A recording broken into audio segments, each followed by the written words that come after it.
Қайырлы күн, құрметті көрермендер, сіздермен Инга Иманбай.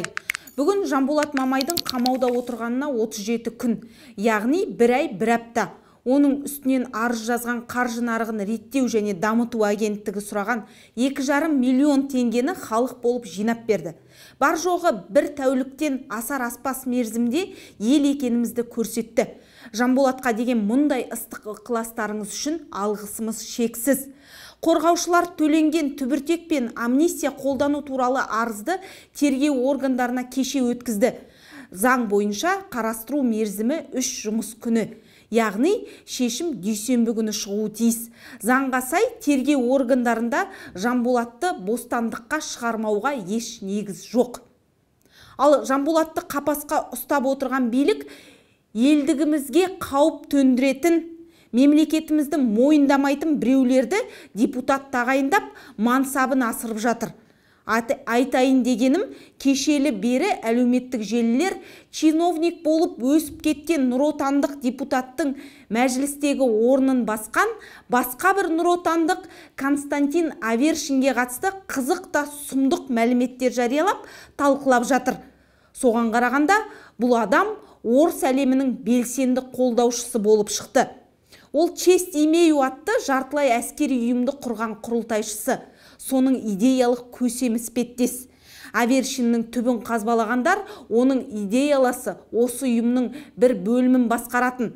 Тағы бір әсіре ұлтшыл көзқарастағы Ольга Аксенкина дегеннің де бар екенін анықтады.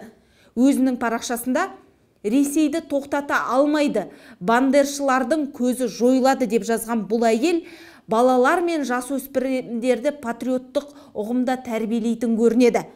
Авершин өзінің әлеуметтік желідегі парақшасын мұқият тазалап тастаған. Дегенмен де білетіндер оның Ресей ФСБ-сына жұмыс істейді дейді. Авершиннің әкесі Виктор Григорьевич Авершин туралы Рахат Әлиевтің әйгілі кітабында айтылады.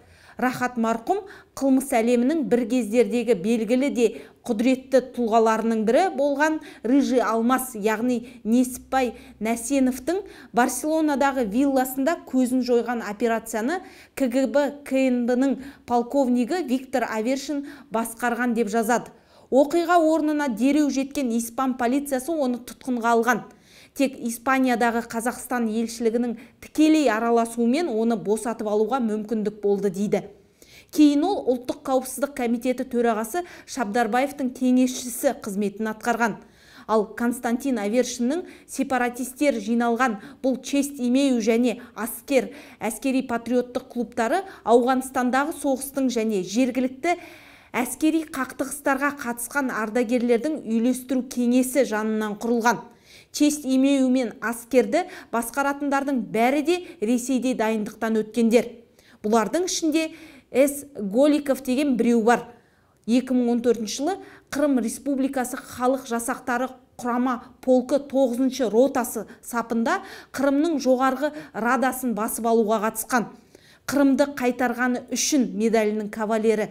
Оған медальді Аксенов деген тапсырған. Бұл әскери патриоттық клубтардың жаттығулары осы Аксенов иелік ететін Царская долина орталығында өтіп тұрады.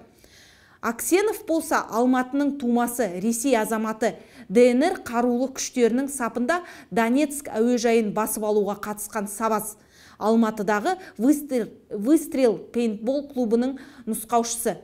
Міне, ұлтым дейтін қазақтар абақтыда отырғанда бұлар емін еркін жүреді, депутат болып тағайындалады. Ал осындай сепаратистік құрылымның құрылтайшысы Авершин болса, мәжілістің халықаралық істер, қорғаныс және қауіпсіздік комитетіне қосылды. Біздің қауіпсіздігімізді қадағалайтын болады. Үкімет мән бермей, берем десе де бере алмай отырған тағы бір түйткіл мәселе де осы солтүстік көршімізге қатысты. Ресей Украинадағы агрессиясы үшін батыстың ауқымды санкциялары астында қалғалы, бұл билік мардымды бірде-бір мәлімдеме жасамады. Не істейміз, қалай істейміз, қандай шаруалар қолданамыз? Үкімет те, президент те аузын буған өгіздей.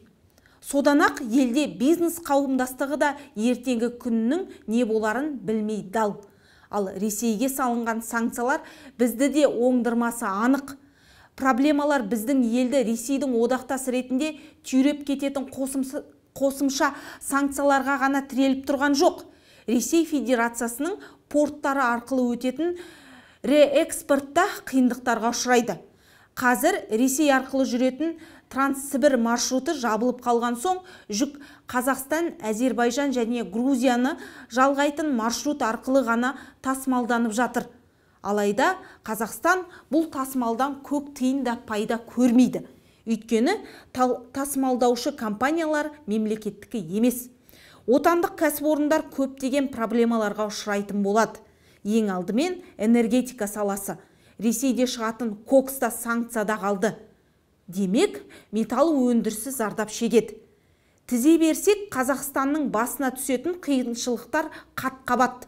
Ал үкіметтің елді тығырықтан шығарар жоспары да, пейілі де жоқ сияқты. Биліктің бүгінгі күнгі құрылымы да мұндай жағдайда ебедейсіз, мүмкіндігі шамалы. Билік Ресейдің ығына жығылып, сол елдің мүддесі үшін қажет әрекеттерге барып отырғаны жасырын емес. Көзге ұрып тұрған шындық. Оны байқап, түсіну үшін қаржыгер немесе экономист сарапшы болудың да қажеті жоқ.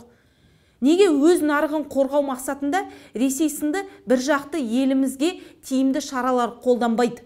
Оның түрлі жолдары бар емес пе? Баға индексі 1 қаңтардан бастап 15%-ға өсіп кетті. Ал әлеуметтік стандарттар сол бұрынғы қалпы.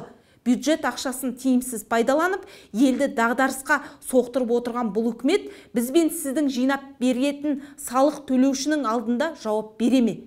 Әрине, біз талап қойып, сұрамасақ жауап бермесі анық. Жанболат Мамайға бостандық. Егер сіз Жанболат Мамайдың бостандыққа шыққанын қаласаңыз, демократиялық партияның болашағына сенсеңіз, осы видеоны бөлісіңіз, лайк басыңыз, астына пікір қалдырыңыз.